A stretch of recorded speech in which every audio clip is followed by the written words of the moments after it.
The offseason is officially over. The 49ers welcome 16 new players for training camp into their building today. And just yesterday, they made a move. They waived a reserve offensive lineman named Zack Thomas to open up a roster spot that might be filled today, maybe by another rookie, or maybe they've got a veteran in their minds. But we'll talk about that in just a little bit. Welcome to the first 2026 training camp report day for the 49ers.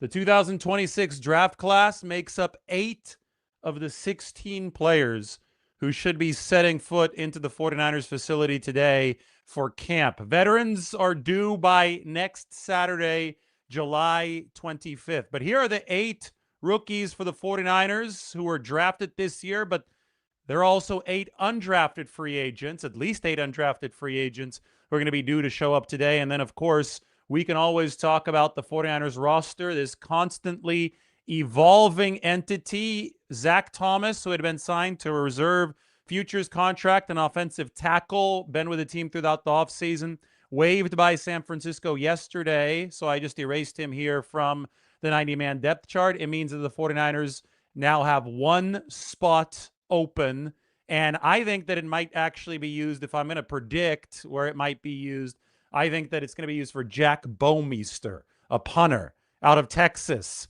49ers were reported to have signed or planned to sign Jack Bouwmeester right out of the draft, but there were some visa issues because he is from Australia, and they didn't officially sign him for several months. I know they still want him on the team to compete with Corliss Waitman, who's the free agent edition punter this offseason. They definitely want one lefty and one righty because Corliss Waitman is a lefty kicker for the course of training camp. That's going to help the 49ers returners field balls with different spins on them. So if Jack Bouwmeester's visa situation is finally resolved, then they could sign him now, and that would make sense that they decided to cut Zach Johnson in order to make room. But we've got a lot to go through, including the fact that this is an extremely athletic 49ers rookie class. Just take a look at this, and we could go through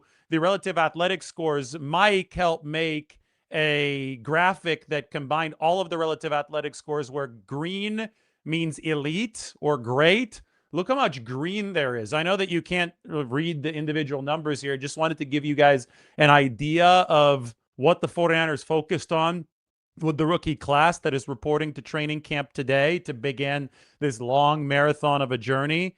Well, you could tell that they focused on athleticism. They focused on measurables in this 2026 draft class. This is look at all 8 49ers picks, and then if we want to contextualize this in a way that you can probably read a little bit better up on the screen, you've got 5 elite tier relative athletic score athletes.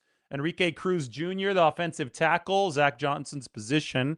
Zack Thomas's position, that was the player that they just cut. Enrique Cruz Jr. in that room, offensive tackle out of Kansas, fastest offensive tackle or offensive lineman in this entire draft class. Ephesians Prysock, the cornerback out of the University of Washington, really, really long corner. Just like Jaden Dugger is a long DB type body, but he's going to play linebacker for the 49ers. Has played DB in the past. 49ers going to put him in there at that linebacker position.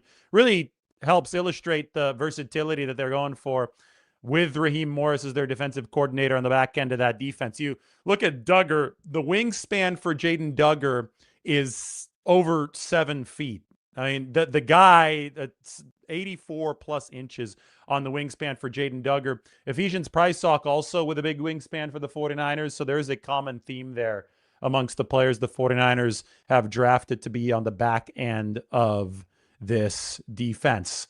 De'Zhaun Stribling, he is the headliner, pick number 33. 49ers top pick of this draft. They traded back out of the first round to get the wide receiver. I know that a lot of people keep on wanting to talk about Brandon Ayuk, and there are other people who don't want to talk about Brandon Ayuk. Well, I think that I could satisfy all of the above by saying that De'Zhaun Stribling is meant in many ways to be a Brandon Ayuk replacement, maybe not directly at the X wide receiver position to begin. That's Mike Evans, who's the direct Brandon Ayuk replacement. But down the line, De'Zhaun Stribling has the athleticism and has the size, and you could see the relative athletic score there, 9.57. He has the tools to be somebody who plays the X wide receiver for the 49ers. And obviously, Mike Evans is not a long-term solution at age 33. De'Zhaun Stribling, though, can be a long-term solution at multiple receiver spots for the 49ers. Then there's Kaelon Black. Also, excellent relative athletic score for Kaelon Black. And then you've got great relative athletic scores for Romello Height, the edge rusher, Gracen Halton, the defensive tackle, good pass rusher out of Oklahoma. The worst athlete in terms of testing of this 49ers draft class is Carver Willis out of Washington. You see, Carver Willis's athletic score is the one with a lot more yellow here. I'm kind of circling it with my cursor.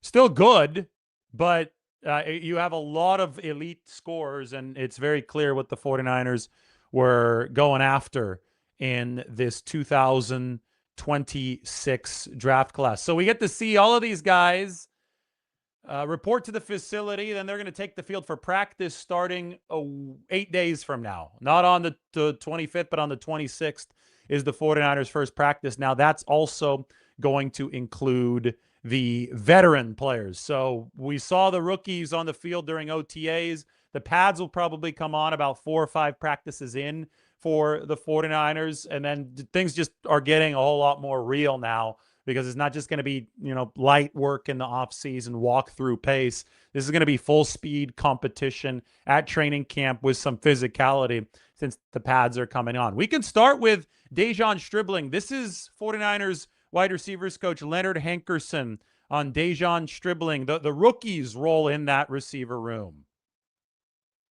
Around this time of year, I never really focus on a position for guys, because really it's all about the foundation of the offense, learning the concepts.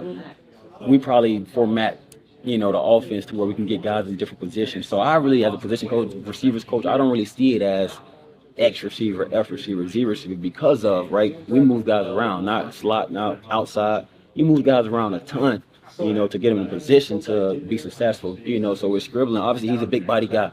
You can put him at the Z, the blocking. You can put him at the X because he has the speed. You can move him inside, the same as Jauan Jennings last year, So I see a lot out of him, a lot for him, and the more he can do, the better. It helps us out, it helps himself out, So I'm just excited, just to get him out there and with Ricky, and Mike and Christian, and DeMarcus Robinson, Jordan Watkins, Jake Howland, we got a great variety of guys, who can do a lot of things, and it's going to be good.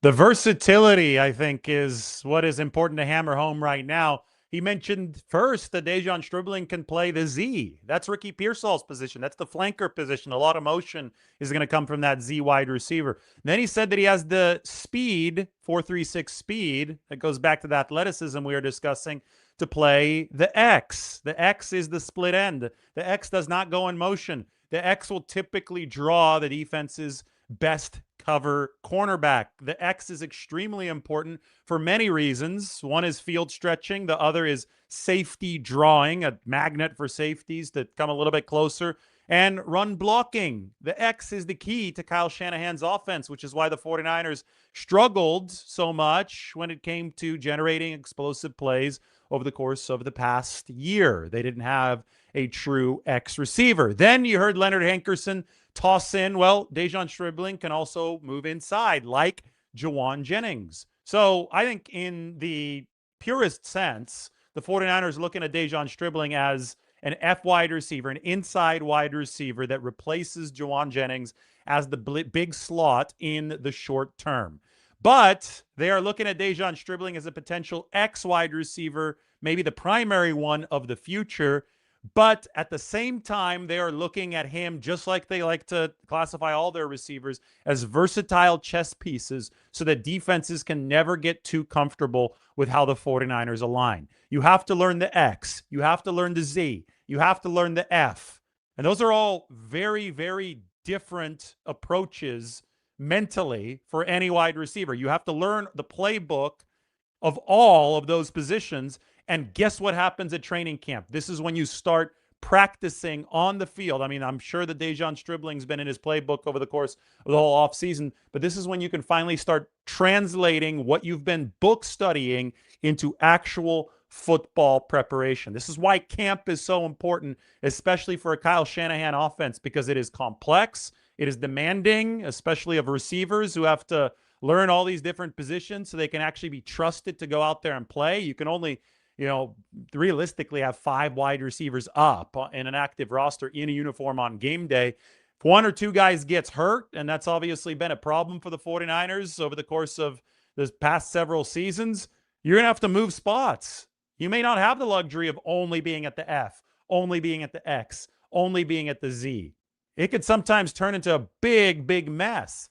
And this is where you can prove to your coach and to your teammates that you're ready to fill in at multiple different spots. You're ready to be an adaptable member of a 53-man roster. That's what training camp's going to be all about. That's why the rookies are in about a week early. They get some extra conditioning, but they also have a lot of playbook installation to do. They've got a lot of stuff that they have to not only learn, but also retain so they can be effective members of an NFL roster. Speaking of De'Zhaun Stribling, we did see him over the course of the spring. That is De'Zhaun Stribling catching a pass from Brock Purdy. That was fun. I was struck by how big De'Zhaun Stribling is. We saw the photo the other day when he came over here to the Nashville area. You compare him to somebody like George Kittle. Mike might send me the photo so we can put it up on the screen.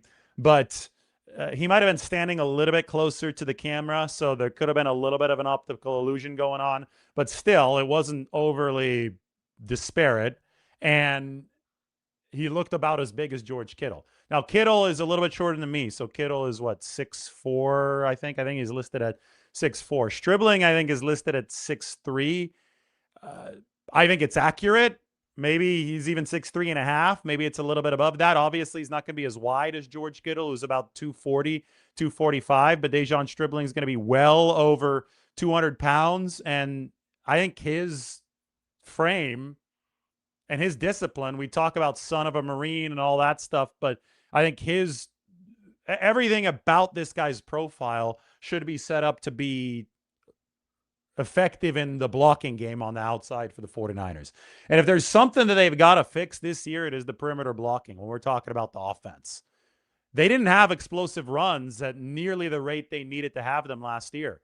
It took them almost half the season to register their first run of over 20 yards. The main culprit was the lack of perimeter blocking. That's why Mike Evans is here. That's why De'Zhaun Stribling is now here for the 49ers. Mike is going to send me the picture here in a second. He sent it to me, but then he deleted it. So now I'm just waiting for it. I'm sitting here looking at WhatsApp, but I was about to save it and I couldn't save it. I'm going to put it up on the screen. You guys will see. Here it is. The photo from the Nashville area. They're golfing just outside of Nashville just about a week ago. Now today, De'Zhaun Stribling's got to be in the Bay Area for the start of 49ers training camp. There you have it. So Kittle is in the light blue shirt. De'Zhaun is on the left. Now, you can tell that De'Zhaun Stribling is standing a little bit closer to the camera. Kittle is a little bit further back. So there could be a little bit of an optical illusion at play here. There probably is. I think Kittle is definitely a little bit bigger than Stribling, but Stribling looks roughly the same size, which should be tremendously exciting for 49ers fans. You're talking about, the guy in the darker blue shirt or the gray shirt, whatever color you want to say Purdy's shirt is right there. But this is a quarterback who is one of the most accurate passers in the entire league. Accurate passers are equipped to take advantage of big receiving targets. That's why the Purdy-George Kittle connection has been fire over the years. And I think that the Purdy-De'Zhaun Stribling connection can be a really good one. This is another big target. Now, Mike Evans is the obvious addition for the 49ers this year. I mean, he's got not only Hall of Fame size, but a Hall of Fame ability to take advantage of size. He's made a lot of quarterbacks put up really, really big statistics. 11 straight 1,000-yard seasons for Mike Evans, snapped last year because he had some injuries in 2025. But I think he's going to pair very well with Brock Purdy, and I think that the 49ers are thinking that De'Zhaun Stribling and George Kittle can both pair very well as well. Jordan Watkins is on the very right. They should have put Jordan Watkins on the left to be a little bit closer to the camera because I think he looks smaller than he actually is. I don't think Jordan Watkins is a small receiver by any stretch of the imagination. He is significantly taller than somebody like Jacob Cowing, who's going to be more of your shorter slot receiver. Cowing obviously not photoed here in the 49ers golf outing. Standing next to Brock Purdy does make De'Zhaun look tall. Brock, not the tallest quarterback. We all know that. That is something that I think holds Purdy back when it comes to, crappy evaluations of his play, all the garbage rankings that we see. I think those are all tainted by the fact that people can't get over the fact that he was picked number 262 and that he's not 6'4" or 6'5". Funny thing is, those people just assume that size means that you throw a better deep ball. But if there were a deep ball throwing competition, and there is on Sundays in the NFL, we see who's a good deep passer and who's not a good deep passer. Brock Purdy essentially outperforms all of those big armed, tall quarterbacks when it comes to deep throws. So when you actually see him play, when you actually look at the results, when you consider the production, it's better than all these other quarterbacks, but he doesn't get credit for it from a lot of people who don't know what they're looking at because they are too obsessed with the fact that he is not 6'4", 6'5", 225 pounds. That all works for the 49ers' benefit, though, because they've got the most efficient quarterback in the league, and this year maybe he's finally going to have a prop wide receiver core. Last two seasons, that has not been the case for Brock Purdy. Let's flip this over to the defensive side of the ball. Let's talk about the 49ers and their pass rush, because last year they finished ranked dead last, only 20 sacks in 2026. So with their second pick of this draft, they went after a dedicated pass rusher. His name is Romello Height, and the 49ers coaching staff seems unusually excited about Height. Maybe it's because he's a little bit more polished. The guy played for 6 different college teams in 6 years, so he's seen and had to learn a lot of different playbooks. 49ers will be his 7th playbook in 7 years. And here's Romello Height's defensive line coach, Chris Kacerek. Make grass disappear, when he's running across the field. Be able to put a tackle, with his get off, be able to put a tackle behind the 8 ball in the set and force him to, turn and do things that we want him to do with the speed that he gets off the ball with. So, and then just the way he plays, the energy he brings, every time he plugged on the tech film last year, he was showing up around the ball, pursuing the ball across the field. Obviously the pass rush jumps off the tape. So, and then just the toughness that he plays with. He makes grass disappear. I want to go back to the listing of relative athletic scores. And we've got Romello Height as part of this montage or this collage of relative athletic scores. I could zoom in on it. You can see that the relative athletic score doesn't like the size for Romello Height, but the speed great and the explosion elite. And that translates to him on the football field. You just heard Chris Kacerek talk about how fast this guy is. Now, he had some polished pass rushing moves in college as well. The 49ers are not going to exclusively use Romello Height as a pass rusher. They're also going to use him as a drop linebacker. This defense is going to be more adaptable than it has been in years prior. We know this because Raheem Morris has already promised that it will be. And 49ers assistant coaches like Chris Kacerek, like KJ Wright, who's the linebackers coach, have confirmed this. Rarely do you have a coach from a different position group talk about a player who's not even in his room. But KJ Wright glowed about Romello Height.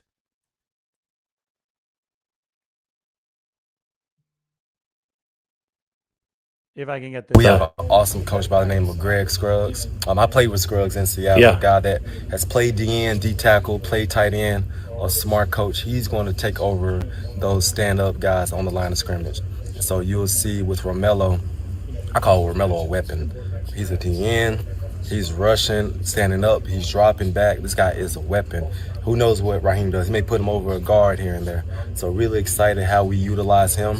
And I kid you not, when I first watched him play, just his speed, his intensity, the way he gets after their quarterback, he's going to be a really big help for us this year, especially on third down.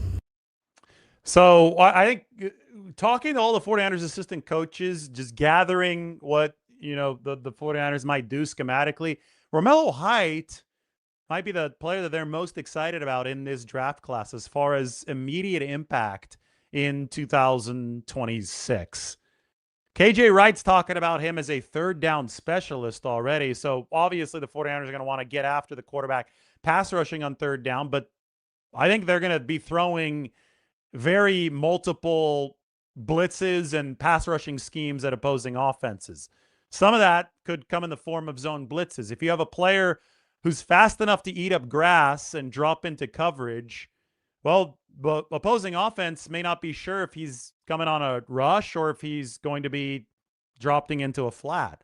And on 3rd and 4, that can come in really, really handy. I saw pass breakups on film at Texas Tech for Romello Height, and we know that Raheem Morris has coached a bunch of different fronts.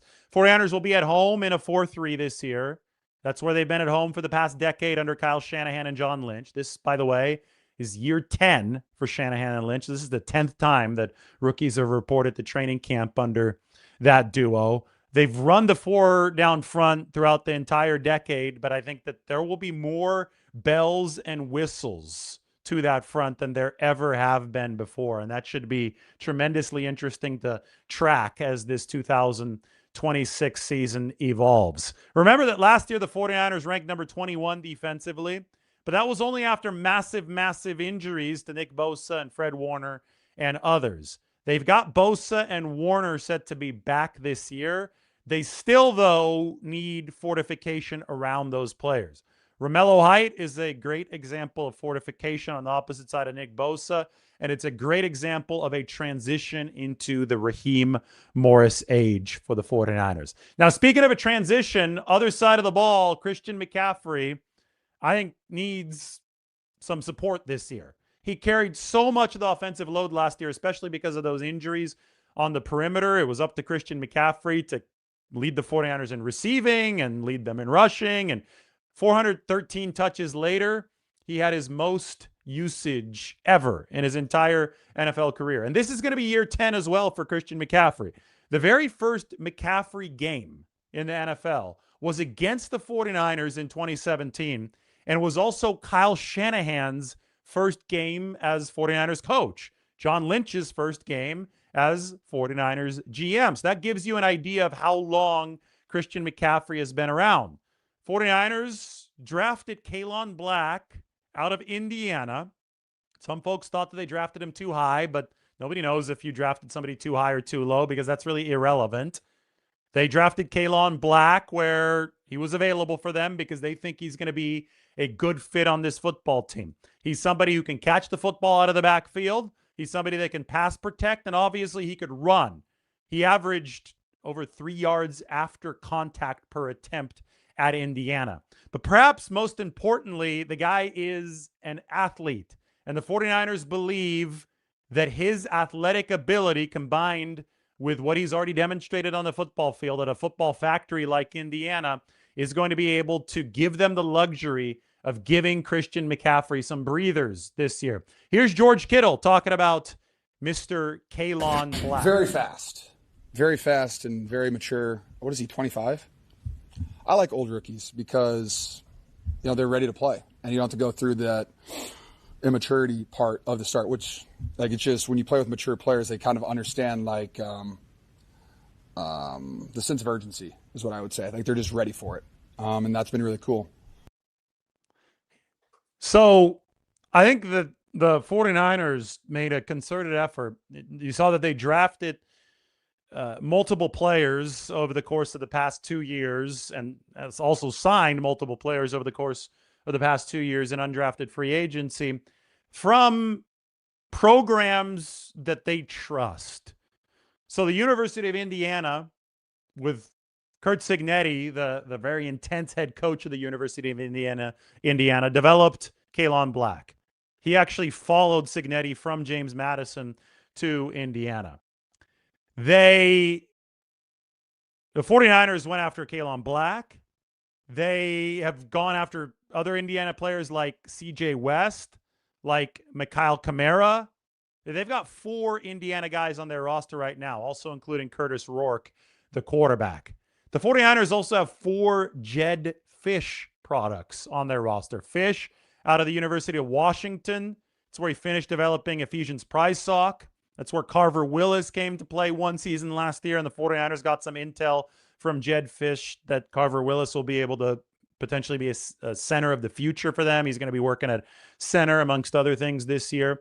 But 2 players straight from Washington, and of course, somebody like Jacob Cowing, who played under Jedd Fisch at the University of Arizona. Cowing could be an important piece for the 49ers when we're talking about shiftier inside slot receiver this year as he enters season number 3 with the 49ers. Long story short, though, is the 49ers went after players whom they believe will easily adapt to the system because of prior training. This 2026 draft class actually was notably old for the 49ers. Some of that is a natural byproduct of the NIL era, right? Guys stay in school for longer because they're getting paid to stay in college. But I think another aspect of this is the 49ers are looking for guys who they can maximize productivity of under their 4-year rookie contracts.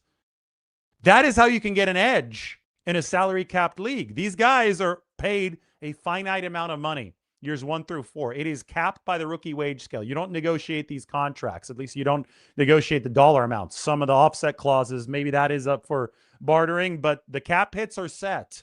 The guaranteed money is set. The signing bonus is set. The base salary is set.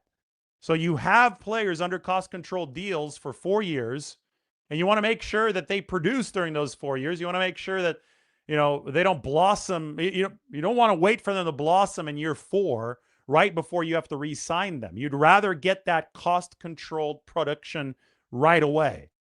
And you're more likely to get it, at least according to the 49ers line of thinking, if that player has demonstrated not only proficiency in college, but has demonstrated an NFL-like learning ability in college. And you could best demonstrate that in programs that emulate what the NFL is doing. Indiana models a lot of what it does after the 49ers. They just won a national championship in college. Jedd Fisch models a lot of what he does at Washington, previously at Arizona, after the 49ers. He's really good friends with Chris Foerster, the 49ers offensive line coach. There's the Carver Willis connection. And he initially coached in the NFL under Mike Shanahan with the Denver Broncos, I think back in 2008. So he's familiar with Kyle and his system, and now he applies a lot of what Kyle and the Shanahans like to do in college, and it's turned into essentially a feeder program for the 49ers. So we get to see all of these young guys report to the facility now and continue what they've already been working on in college under the roof of the 49ers building. And San Francisco definitely hopes that that gives some of these players a head start. Why don't we talk about Gracen Halton? This is right along the lines of some of the athleticism that I think is a highlight of this 49ers 2026 draft class. You can see the relative athletic scores across the entire board here. Halton is the 49ers' 4th-round pick out of the University of Oklahoma. I could find his relative athletic score up here on the right. The guy is an amazing vertical jump. He is an Oklahoma product. That is the school of Trent Williams, one of the great athletes in NFL history. Halton almost made NFL history with his 36.5-inch vertical leap as a defensive tackle.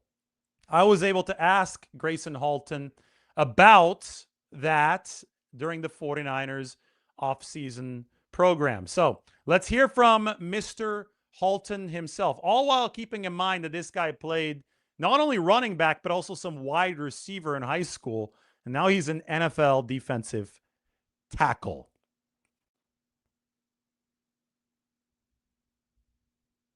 Out of the 4 years I was there, I've heard a lot of Trent Williams. I'm excited to meet him as well. He actually gave me a follow on Instagram, so it's pretty cool. But Oklahoma alumni, I'm sure that we're going to click. At 36.5 vertical, I think you're 2 inches above Trent's. I think he was 34.5. Okay, yeah, he's athletic now. But getting up to 36.5, even as you had put up that weight, you got up to 290. How difficult was that? You mentioned kind of balancing, getting heavier, but maintaining that athleticism. Yeah. What kind of training had to go into that? Yeah, I mean, that's what it was, just making sure you're eating good, making sure that, you're keeping your body around the 290, 295, and, just working out, doing, 1080s. I was in Arizona training, so, doing explosive work, getting in the weight room, that all comes together. And, but I've always been an athlete, so, that vertical, was just showing the athletic part of on my side, but just getting better every day. Just pushing it and getting in the weight room, getting on the field. Just making myself better. So take a look at this spider chart. This is Gracen Halton's spider chart. One of the more fascinating percentile scores that you'll see for a defensive tackle. I mean, off the charts. Quite literally, broad jump, vertical jump, 40-yard dash, 10-yard split. But it doesn't have a whole lot of size. As you can see, the height, weight, wingspan, arm length, that's all short. So he's not going to be a defensive end. I mean, he's a converted guy. He played defensive end in the past because of his athleticism, but then as he rose the ranks of football, sometimes it's just a game of physics. Like offensive tackles have to have a certain arm length, otherwise they're not able to do the stuff that exterior linemen need to do as far as keeping pass rushers at bay. Those types of players, these guys who are extremely athletic but may not have the necessary length to play in absolute space, they generally move inside, where you're playing in much more of a phone booth. So that's where you see Gracen Halton now as a defensive tackle. Ultra athletic, more athletic than almost any other defensive tackle prospect there is. I mean, a 36.5-inch vertical leap is insane, but he doesn't have the length, so he's going to be a specialist for the 49ers on the inside. Now, the big question is, how well will this guy be able to play the run in the NFL? I thought that he actually played it decently at Oklahoma, but he didn't have as many reps against the run. He's probably going to be a pass rushing specialist in the league. But the more adaptability he can show, because it's tough to shed blockers when your arms are a little bit shorter. It's a lot easier when you're just thinking about pinning your ears back and rushing the passer, but that has to be in a pass situation, so you're not caught off guard with the run. But the more adaptability he can show, he's going to have to be resourceful to be good against the run, the more valuable of a player he can be in the NFL. And the athleticism that he brings to the table is absolutely undeniable. We can take a little bit of a look at Gracen Halton for the 49ers over the course of minicamp or the spring program.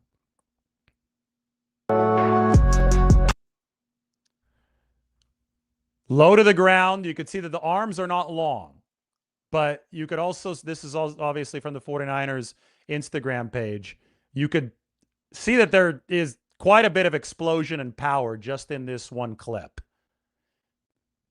And if he can stay low to the ground, and if he can explode, and if he's got a good sidestep move, then he can create a lot of issues in one-on-one situations. That is how athletic he is on his college tape. You know that if you can put him on islands, working against guards who probably aren't going to be as athletic as he is, you know that he can create issues, especially in a team sense when the pocket starts collapsing. There were so many times when Gracen Halton would clean up with a sack or a big hit just because of his closing speed and his closing effort, his ability to move in space. This could be a second wave pass rusher as well.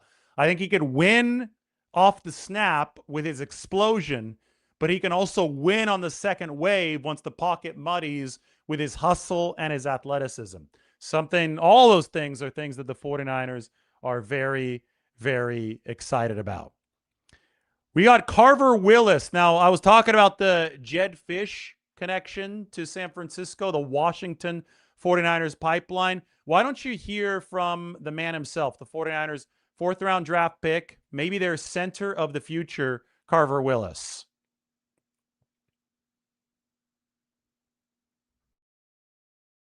But as far as like practice tape, yeah, UW, like the Niners can do no wrong at UW. We watch their walkthroughs to learn how to walk through. We watch their practice tape to learn how to practice professionally. Like we learn all that. So truly nothing, like Niners can do no wrong.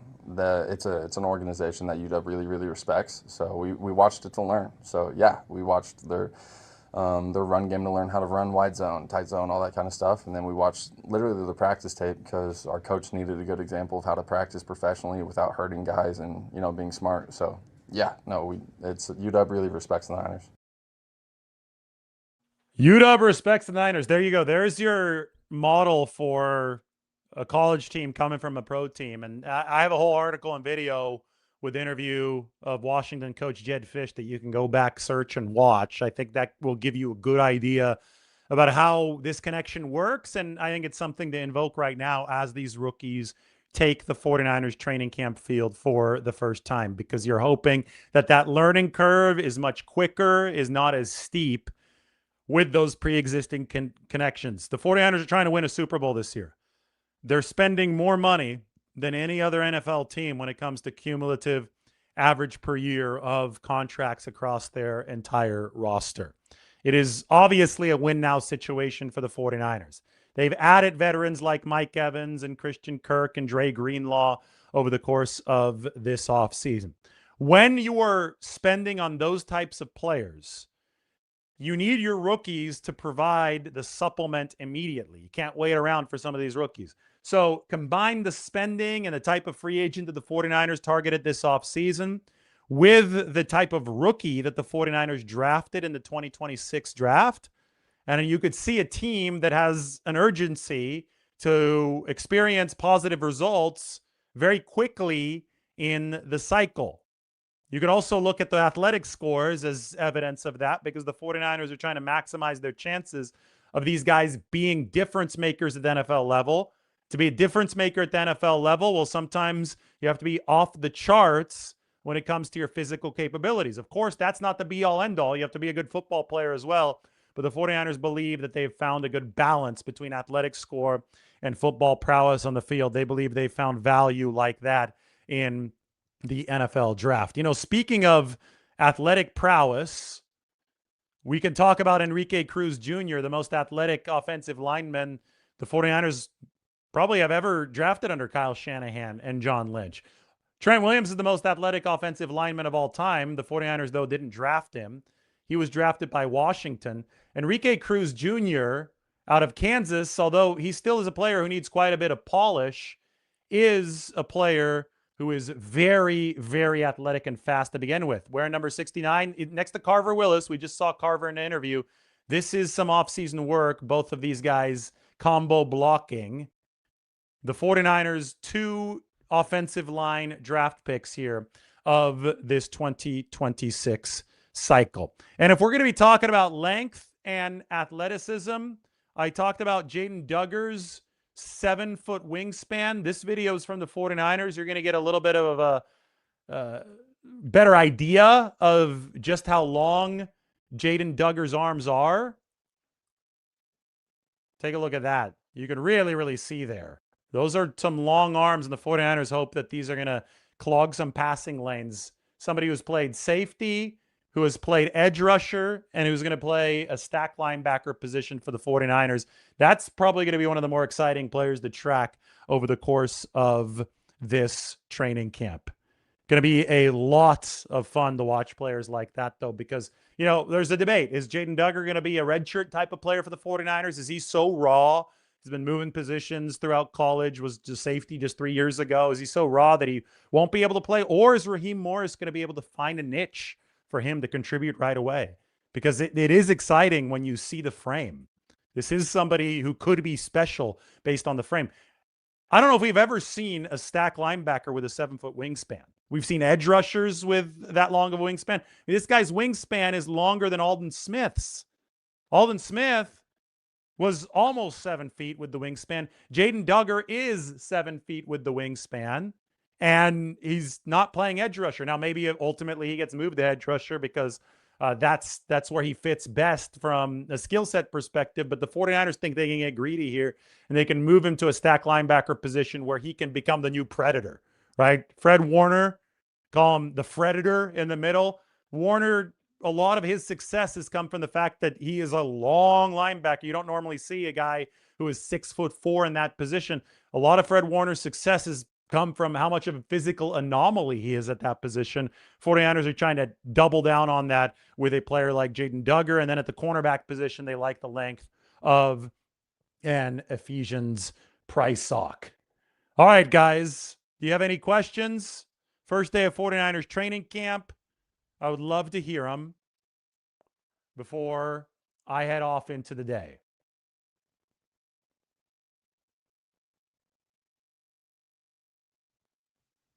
I'm looking through some of the questions. Let's see if we have a super chat. Yeah, we have one right here. This is from Natasha. Thank you, Natasha. Appreciate you. Natasha says, I feel like the Niners can go all the way. Looking forward to avenging the losses against the Seahawks. Bang, bang, Niner gang, says Natasha. Revenge tour incoming. If they stay healthy, I think the 49ers are better than the Seahawks. I think they're probably better than the Rams, too, if they stay healthy. I mean, they beat both of those teams, and they weren't healthy last year. So it's so much of this is going to depend on who's available and who's not. That's usually what it comes down to in the NFL. But we know that 3 of the NFL powerhouses are in the same division, the 49ers, the Rams, and the Seahawks. We also know that availability can be the best ability. Let's answer a couple of your questions. I'm ready.